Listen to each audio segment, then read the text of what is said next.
안녕하십니까. 바로 보는 TV 옴부즈맨 김나연입니다. 지난주 연합뉴스TV에서는 미국 정부가 바이든 행정부의 대북 정책을 설명하겠다며 북한의 접촉을 제안한 데 대해 북한이 반응을 보였다는 내용과 고위공직자범죄수사처가 이른바 1호 사건으로 조희연 서울시 교육감의 해직교사 특별채용 의혹에 대해 수사에 나섰다는 소식 등 국내외 뉴스를 신속히 전해드렸습니다.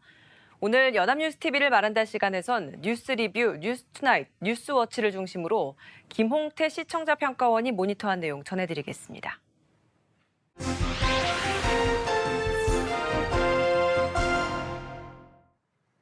연합뉴스TV는 지난주에 백신 특허 면제에 대한 미국 바이든 대통령의 지지 선언을 보도했습니다. 그리고 고수익 알바에 믿기 때문에 보이스피싱 범죄에 가담하게 된다는 내용과 구글의 인앱 결제 강제를 두고 공정거래위원회 조사가 진행되고 있다는 것을 보도했습니다. 지난 5월 7일 뉴스 리뷰에서는 미국 조 바이든 대통령이 코로나 백신 특허 면제를 지지한다고 밝혔다면서 한국 등 백신 개발 후발주자들에게 특히 반가운 소식으로 우리 당국도 업계 동향을 주시하면서 기술 장벽 극복을 위해 발빠르게 움직이고 있다는 소식을 전했습니다. 미 바이든 대통령이 백신 특허 면제를 지지한다며 지난 5일 백악관 기자회견을 통해서 논의의 포문을 열었는데요. 조 바이든 미국 대통령은 백신 특허권 포기를 지지하실 건가요? 라는 질문에 네, 그렇습니다. 오늘 그 부분을 얘기할 것입니다. 라고 대답했습니다. 몇몇 제약사가 독점하다시피 한 백신을 대량 생산할 수 있는 첫 단추를 꿰었다는 국제사회의 뜨거운 반응에도 국내 원천 기술이 없는 mRNA 플랫폼은 단기간 개발이 쉽지 않을 거라는 의견도 이어졌는데요. 김정기 고려대학학대학 교수는 서류상으로 공개를 한다고 해서 어느 제약사든 쉽게 따라할 수 있는 부분은 아니라고 얘기했습니다. 제약사가 핵심 노하우 이전을 위해 적극 나설 거라 기대하기 힘들고 원료 물질 확보와 생산 시설 마련도 시급한 문제이기 때문입니다. 우리 방역 당국도 이달 중순쯤 WTO 회의를 앞두고 지식재산권 면제 범위를 주시하고 있는 상황인데요. 유지원 코로나19 백신 개발 사무국 총괄팀장은 지재권 면제만 하는 것인지 생산 기술을 포함한 영업 기밀까지 공개하겠다는 건지 동향을 모니터링하면서 검토한다고 전했습니다. 다만 우리 제약업계가 위탁 생산의 강점을 보이는 만큼 지재권 면제는 백신 개발 선발 국가를 빠르게 추격할 수 있는 발판이 될 것이라는 기대도 높은데요. 성백린 연세대 의대 특임 교수는 짧은 시간 내 압축해서 생산시설을 구축하는 것은 다른 나라보다 훨씬 잘하는 거니까 신속하게 생산에 뛰어들 수 있다고 언급했습니다. 의료계에선 코로나와 같은 신종 감염병이 반복 유행할 수 있다는 전망인데요. 이때 세계적 백신 생산 기조를 거듭나기 위해서는 정부의 전폭적인 지원이 시급하다는 의견이라고 전했습니다. 지난 5월 7일 뉴스투나잇에서는 코로나19에 걸려 사망한 이들이 공식 통계보다 훨씬 많다는 연구 결과를 전했는데요. 미국 연구진은 국가별로 많게는 10배가량 차이가 있을 것이라고 전했습니다. 미 워싱턴대 의과대학 산하 보건계량 분석연구소는 지난해 3월부터 올해 5월 초까지 각국의 집계와 자체 분석한 사망자 수 비교 분석에서 뚜렷한 차이가 나타난다고 밝혔는데요. 실제 사망자는 현재 통계의 2배가 넘는 690만 명 정도로 추정되며 주요 발병국이 사망자 수를 현격히 적게 보고한 것으로 의심된다고 연구진이 지적했음을 전했습니다. 특히 사망자가 많은 미국과 인도, 브라질, 러시아 등에서 공식 보고와 추산치의 차이가 컸고 일본의 경우 10배 넘게 차이가 날 것이라는 분석이 나왔는데요. 조사를 진행한 보건계량 분석연구소 측은 정확한 사망자 수치를 알아야 글로벌 위기의 심각성을 제대로 인식하고 대책을 세울 수 있음을 강조했다고 전했습니다. 코로나19에 걸려 사망한 인구수가 공식 통계보다 훨씬 많다는 연구 결과가 나왔는데요. 이러한 상황에서 미국의 바이든 대통령이 자기 나라의 이익보다 인류를 앞세우는 백신 특허 면제에 대한 지지 선언을 하였습니다. 이에 대해 우리 제약업계가 위탁 생산에 강점을 보이고 있고 지재권 면제가 된다면 백신 개발 선발 국가를 빠르게 추격할 수 있다고 전한 점은 명쾌했는데요. 다만 WTO 회의를 주시한다고 전하고는 있지만 백신 특허 면제를 위한 최종 결정까지 어떠한 절차를 거쳐야 하는지, 그리고 백신 개발 회사인 화이자나 모더나 등의 반대 입장은 어떠한지, 그리고 유럽연합, 영국 등이 이에 반대하고 있는지, 이러한 내용들은 추후 보도에서 짚고 갈 문제입니다. 지식재산권은 인정되어야 하나 현 상황이 전 세계적 위기 상황이고 이 상황에서 최강국인 미국 대통령의 지지 선언이 나온 만큼 시청자들은 추후 과정이 궁금할 것입니다.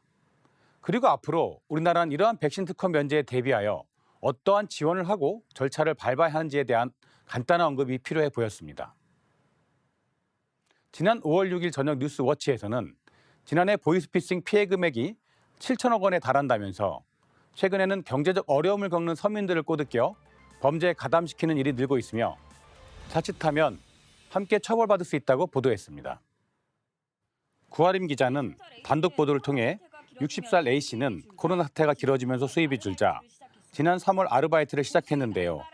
고수익 알바라는 광고를 보고 시작했는데 대부업체 고객들로부터 현금을 받아 업체에 전달하는 역할이었다고 합니다. 보이스피싱 아르바이트 경험자 A씨는 저축은행 모 과장, 모 대리가 보내서 왔다고 하면 고객이 돈을 준다면서 2천, 3천만 원 주면 몇 억을 대출해 준다고 하니까 고객들이 수천만 원을 갖다가 준다고 얘기했습니다. 한 달 반 일하면서 A씨가 전달한 돈은 약 2억 원. 한 번에 수백만 원에서 많게는 수천만 원까지 받아 업체가 알려준 계좌에 입금했는데요. 날이 갈수록 횟수와 액수가 커지고 업체 측 지시가 오락가락하는 점을 수상히 여긴 A씨가 업체가 보이스피싱 일당일 수 있다는 의심을 품었고 경찰서에 찾아가자 보이스피싱이 유력하다는 답을 들었다고 합니다. 높은 수입에 현혹돼 A씨처럼 자신도 모르게 보이스피싱 범죄에 가담할 경우 형사처벌을 받을 수 있는데요. 불법성을 인지할 정황이 충분했다면 사기죄 등으로 징역형을 선고받을 수 있고 액수에 따라 가중처벌도 가능하다고 합니다. 서울 서대문 경찰서는 A씨로부터 확보한 증거자료를 토대로 주범을 추적하며 수사를 이어갈 방침이라고 전했습니다.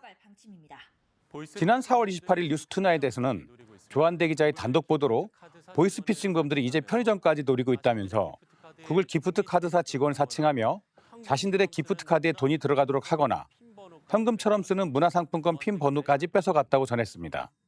피해 직원 A씨는 구글 본사 직원이라며 기프트카드 재고 파악을 해야 한다고 카카오톡에 자신을 추가하라고 해서 실물 카드가 없다고 얘기하니까 카드 핀 번호를 직접 보내줬다고 했는데요.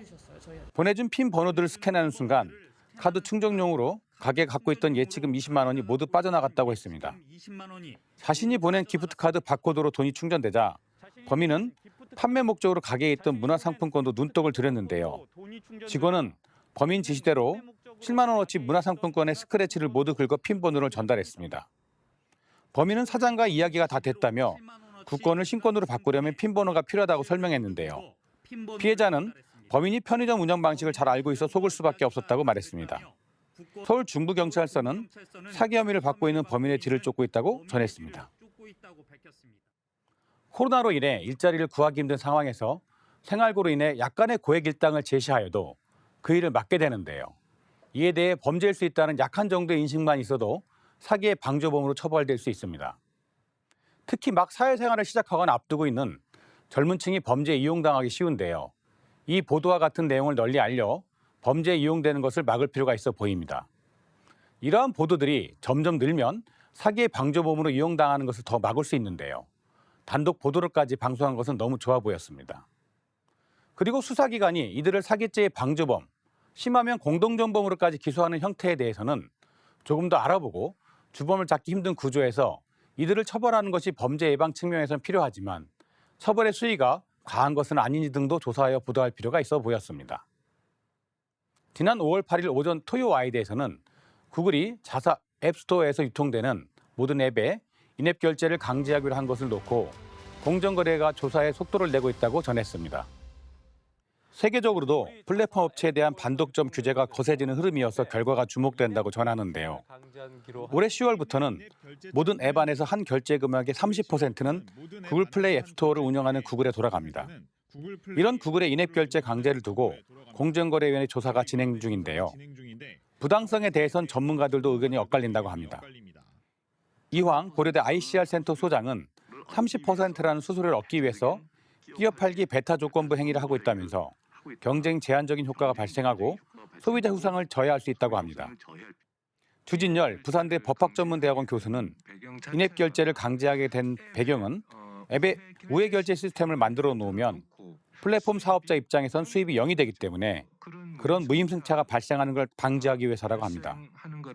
비단 이는 우리만의 문제는 아니며 세계적인 인기 게임 포트나이트의 제작사 에픽게임즈는 결제 시스템을 강요하고 30% 수수료를 챙겨간 애플을 상대로 소송 중인데요.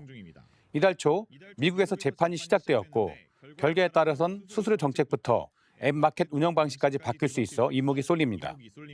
앱 마켓 수수료는 결국 앱 개발자들과 이용자들이 부담해 소비자들과 직접적으로 연관돼 있습니다. 이에 유럽연합 집행위원회도 지난달 시장 지배적 지위 남용 금지를 위반했다며 애플에 최대 수십조 원대 벌금 부과를 예고했는데요. 30%의 수수료 인앱 결제 방식 강제와 음원 스트리밍 사업자가 다른 결제 통로를 이용자에게 안내할 수 없게 했기 때문이라고 합니다. 공정위는 연구 용역을 통해 인앱 결제 의무화가 개발사에 불이익한 부분이 있는지, 결제 대행 등 인접시장 경쟁을 제한하는지를 검토 중이라고 전했습니다. 공정거래위원회가 지난달부터 이번 달까지 대형 글로벌 플랫폼 3사의 디지털 광고에 대한 불공정 거래 행위를 조사하고 있다는데요. 구글의 인앱 결제 강제를 두고 공정거래위원회 조사가 이루어지는 것은 플랫폼 사업의 효용성과 폐해 문제 때문입니다. 플랫폼 운영 기업은 독점적 지위를 통해 참가 주체들에게 일방적인 영향력을 행사할 수 있는 문제가 발생합니다. 이러한 이유로 온라인 플랫폼 공정화법이 국회 통과가 추진되고 있다고 하는데요. 현재 공정거래위원회와 방송통신위원회가 플랫폼 사업자 규제 관련 입법안을 놓고 서로 추진 중이라고 합니다. 하지만 위 보도 내용과 같이 플랫폼의 문제는 앞으로 계속 발생할 것으로 보이는데요. 이에 대하여는 점진적인 조사가 필요해 보이고 앞으로 규제 입법이 어떻게 이루어지는지에 대해서도 좀 더 관심을 가지고 보도할 필요가 있어 보입니다.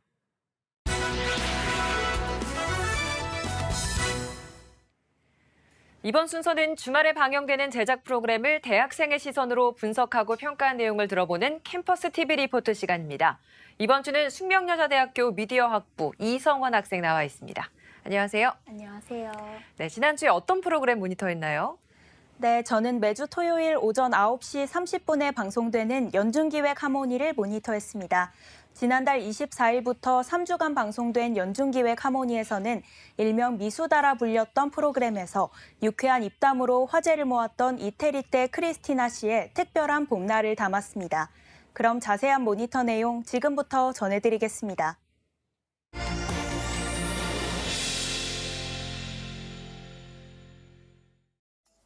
방송은 경기 안양시에서 살고 있는 크리스티나 씨 가족의 아침 일상을 보여주며 시작합니다. 버섯도 사야지. 그렇죠, 뭐 써? 시어머니와 크리스티나 씨가 함께 장보기 목록을 적고 있는 모습인데요. 그래. 누구보다 며느리를 아끼는 시어머니지만 크리스티나 씨는 처음에는 어려웠다고 합니다. 그냥 내일 이태리 들어가라 제가 그랬어요. 하지만 아들의 강직한 마음과 크리스티나 씨의 과감한 한국행을 보고 서서히 마음을 열었다고 하는데요. 위험하다. 결혼 후 함께 살면서 지금은 딸처럼 다정한 고부 사이라고 합니다. 시장에선 크리스티나 씨는 물론 시어머니까지 인기 스타인데요. 안녕하세요. 장을 다 보고 간식으로 순대까지 야무지게 포장해 집으로 향합니다. 크리스티나 씨와 시어머니는 집에 오자마자 파 심기를 연구 중인데요. 보기 좋은 두 사람 앞에 걸려있는 액자가 눈에 띄었습니다. 이렇게 두루마리를 크리스티나 씨가 직접 적어 가져왔다고 하는데요. 시어머니 사랑해요. 이거보다 더 시어머니는 마음에 쏙 들어 자랑스러운 마음에 액자로 만들어 걸었다고 합니다. 봤어요. 파 심기까지 끝내고 소소한 일상에 행복해하는 고부간의 모습에 미소가 지어졌습니다. 우리가 파찬사 할 거예요, 어머니. 학교 일을 마친 남편과 크리스티나 씨는 산책에 나섰는데요. 크리스티나 씨는 올봄이 더 특별한 이유가 있다고 합니다. 얼마 전 친정어머니를 떠나보냈고 한국에 돌아온 지 얼마 안 됐다고 합니다. 그날 저녁 남편 현준 씨가 분주한 모습인데요. 남편 현준 씨가 분주해지는데요. 바로 크리스티나 씨 어머니의 생전 모습이 담긴 영상 앨범을 볼 수 있었습니다. 방역 문제로 이탈리아에 갈 수 없었던 현준 씨가 영상으로 친정어머니께 만들어 보내드렸다고 합니다. 이탈리아에 홀로 남은 아버지를 두고 한국에 돌아온 것에 대해 무거운 마음을 가지고 있다는 인터뷰로 1부가 마무리됩니다. 방송 촬영에 이어진 2부에서는 1년여 만에 방송 복귀로 분주한 크리스티나 씨 모습으로 시작합니다. 촬영에 들어가기 전 또 다른 반가운 얼굴도 보였는데요. 미수다의 출연진이자 12년차 베테랑 주부 에바 포피엘 씨였습니다. 에바 포피엘 씨입니다. 나이도 같아 두 사람은 동갑내기 절친이라고 합니다. 녹화가 시작되자 프로 방송인의 모습으로 변신한 크리스티나 씨가 멋지게 촬영을 마쳤습니다. 크리스티나 씨. 촬영 이후엔 근처 공원에서 에바 씨와 근황 토크가 이어졌는데요. 에바 씨의 인터뷰에서 크리스티나 씨를 향한 애틋한 마음이 느껴졌습니다. 바른 길로 가라고. 3부에서는 이른 아침 외출에 나서는 고부의 모습이 그려졌습니다. 아, 어디 갈까요? 금요일마다 열리는 아파트 단지 내 시장을 찾았는데요. 매주 금요일마다 아파트 내에서 열리는 이나 씨의 크리스티나 씨가 좋아하는 닭강정을 사러 나왔다고 합니다. 요 닭강정. 두 사람은 어디서나 슈퍼스타라는데요. 떡볶이와 튀김까지 야무지게 사서 집으로 돌아옵니다. 그래도 모자란 것보단 넘치는 게 낫겠죠? 하기로 했습니다. 이날 점심은 시장에서 사온 음식으로 한 상이 완성돼 맛있게 먹는 모습으로 시작합니다. 이제 본격적으로 한번 그날 오후에는 고부가 특별한 저녁을 준비하는데요. 고부가 특별한 저녁을 크리스티나 씨는 한식을 할 때면 시어머니의 교육생이 된다고 합니다. 감자에 이어 당근 썰기 강의까지 진행되는데요. 15년째 시어머니와 같이 사니까 적당히라는 말도 알아듣게 됐다고 합니다. 아, 15년째 같이 사니까 어느 정도 조금 알게 됐어요. 심상치 않아 보이는데. 첫 번째 메뉴는 시어머니표 갈비찜, 선생님이요. 그리고 두 번째 요리는 크리스티나 씨의 한국식 퓨전 크림 스파게티인데요. 크림 소스와 간장의 조합이 신기했습니다. 아주 조금 부족한가 본데요. 시어머니와 크리스티나 씨의 합작 저녁 밥상으로 유쾌한 가족 식사가 시작됩니다. 입맛 까다로운 남편 입에도 딱. 오늘 저녁도 성공적입니다.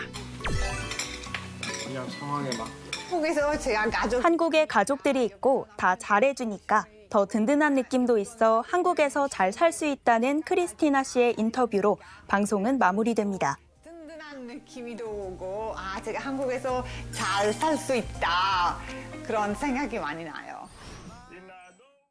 네, 모니터한 내용 잘 봤습니다. 그럼 이성원 학생은 연중기획 하모니에서 어떤 부분이 가장 인상 깊었나요? 네, 저는 사랑하는 가족이 있기에 매일매일 더 힘이 난다는 크리스티나 씨의 말이 와닿았습니다. 바쁜 하루를 마무리하고 집으로 돌아갈 때 전화로 부모님의 목소리를 듣거나 얼굴을 보면 없던 힘도 생기는 기분인데요. 사랑하는 가족들이 곁에 있다는 게 얼마나 큰 행복인지 공감이 됐습니다. 네, 수고 많았습니다. 지금까지 숙명여자대학교 미디어학부 이성원 학생이었습니다. 오늘 고맙습니다. 고맙습니다.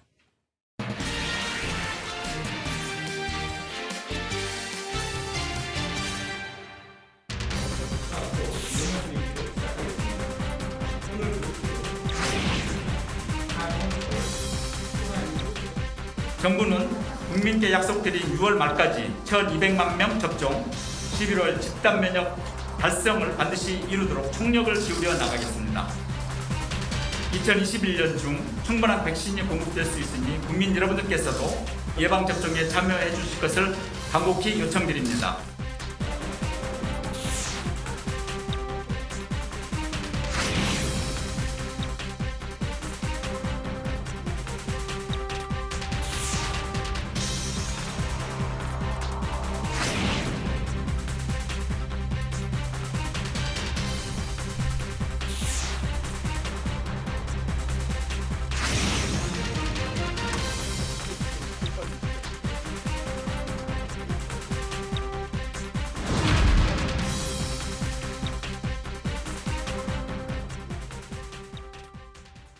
전 세계적으로 코로나19 확산이 지속되면서 백신의 중요성은 더 높아지고 있습니다.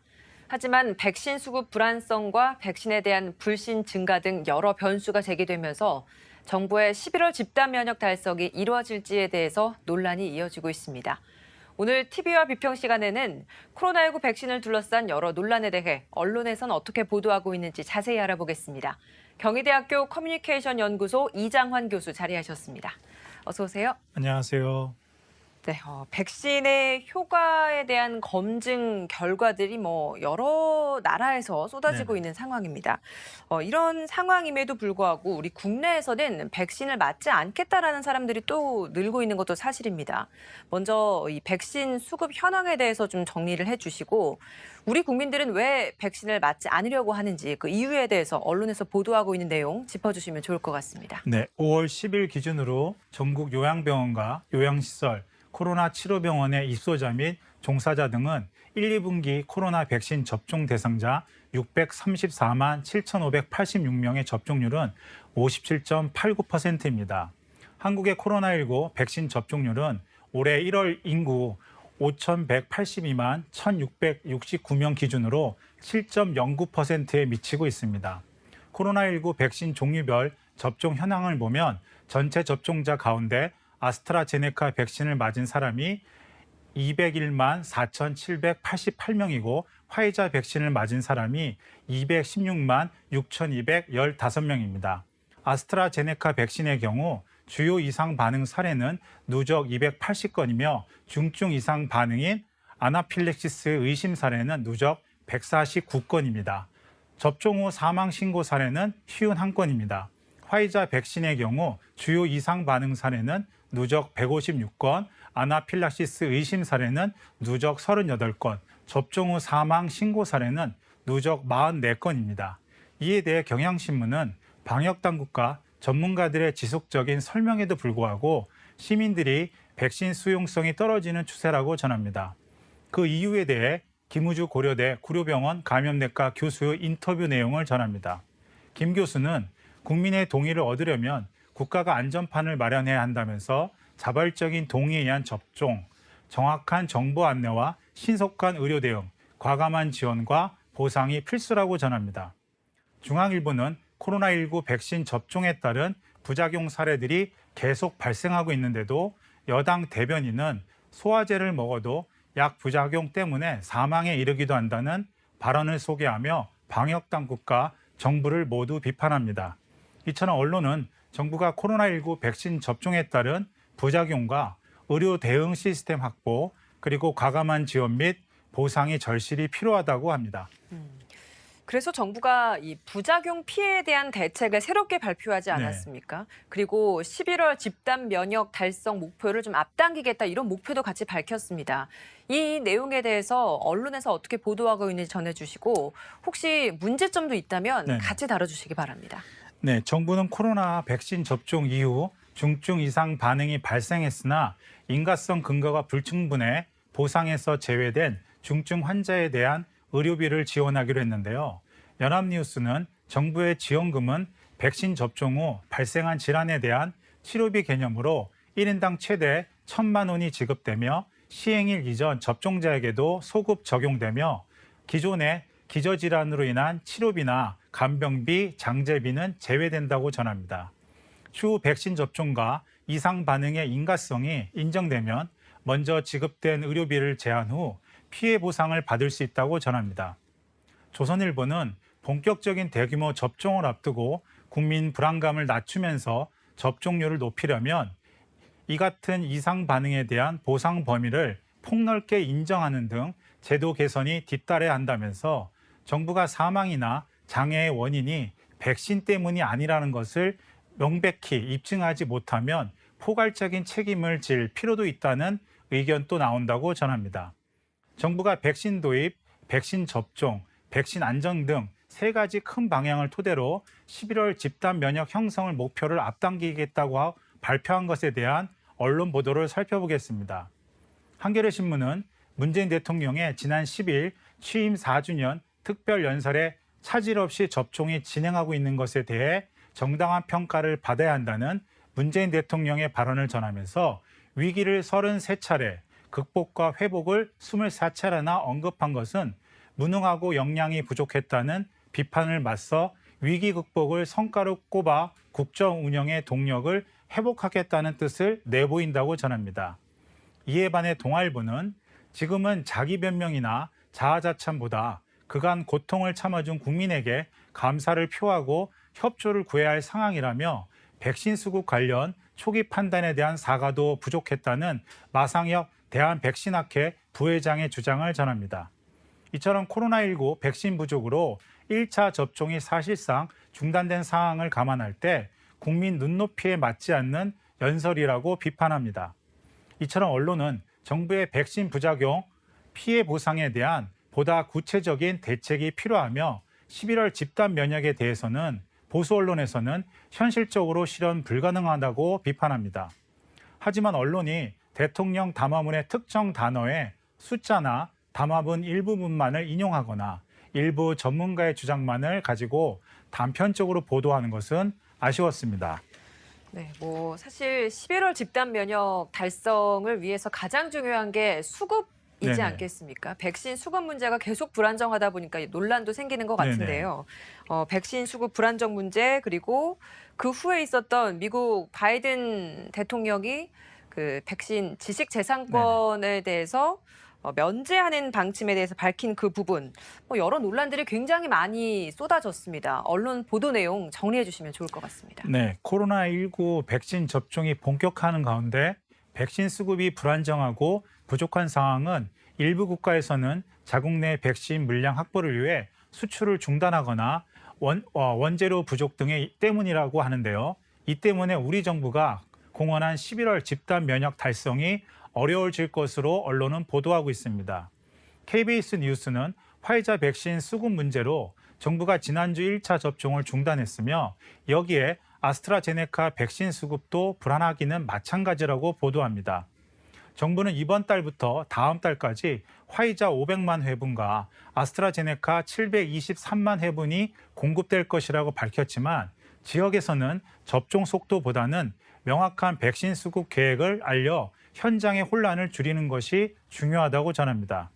중앙일보도 정부가 상반기에 1,809만 회 부분의 코로나19 백신을 확보했지만 결국 수급이 원활하지 않다 보니 1차 접종이 일시적으로 중단되면서 공백 상황이 벌어지고 있다고 전합니다. 한편 미국 바이든 대통령의 백신 지식재산권 면제 지지 방침에 대해 언론 보도를 살펴보겠습니다. 한겨레 신문은 제약사들의 반대를 극복하고 국제사회의 합의를 얻기까지는 시간이 필요하며 최종 실행 여부와 시점은 불확실하다고 전합니다. 미국 외에도 유럽연합, 영국, 일본, 스위스 등이 최근까지 백신 지식재산권 면제를 반대하며 백신 지식재산권을 둘러싼 여러 나라 간의 갈등을 조율하는 데 또 다른 난관이 있다고 전합니다. 연합뉴스는 유럽 국가들은 미국의 지재권 보호 면제 지지가 백신 공급의 효과에 별로 없는 방안이라면서 미국이 백신 수출 규제를 푸는 게 우선이라고 반박했다고 전합니다. 문화일보 또한 업계에서는 지재권이 면제돼도 당장 국내 기업들이 백신 생산에 들어가기는 쉽지 않을 것이며 따라서 국내 기업들이 백신과 치료제, 연구 개발을 마무리할 수 있도록 손실보장제와 같은 정부의 실질적인 지원책이 필요하다고 전합니다. 네, 백신의 부작용을 국민께 알리는 것도 언론의 역할일 거고요. 다만 부작용을 너무 확대 해석해서 이 부분이 과도하게 보도가 되면 불안감을 조성하는 것 역시 또 언론에서 또 피해야 될 부분입니다. 지금 이 코로나19 상황을 극복하는 지금 현 시점에서 과연 언론은 어떤 역할을 해야 되는지 이 부분 짚어주십시오. 네, 코로나19의 장기화와 백신 수급의 안전성 및 백신 부작용은 언론에서 끊임없이 보도되고 있습니다. 하지만 언론은 대부분 정확한 사실 확인을 하지 않고 정부 발표 내용에 대한 표면적 결과만을 놓고 보도하는 저널리즘 관행이 대부분입니다. 따라서 언론은 보건, 의료 분야에 바람직하지 않는 저널리즘 관행을 벗어나도록 노력해야 합니다. 먼저 언론은 백신에 대한 선정적인 제목을 달지 않기와 백신의 효과 등 인과관계가 확인될 때까지 유보하는 취재 보도 태도를 갖춰야 합니다.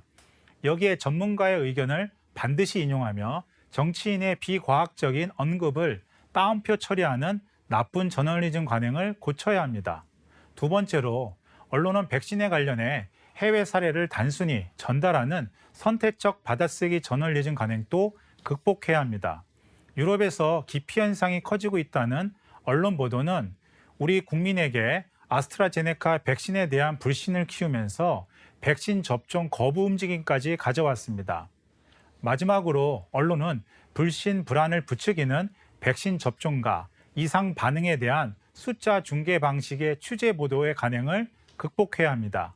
이제 언론은 시민들에게 필요한 정보를 정확하게 보도로 제공하며 불안감을 낮추고 일상생활에 도움이 되는 정보로 방역 효과를 높일 수 있도록 해야 합니다. 네, 지금까지 경희대학교 커뮤니케이션 연구소 이장환 교수였습니다. 오늘 말씀 고맙습니다. 감사합니다.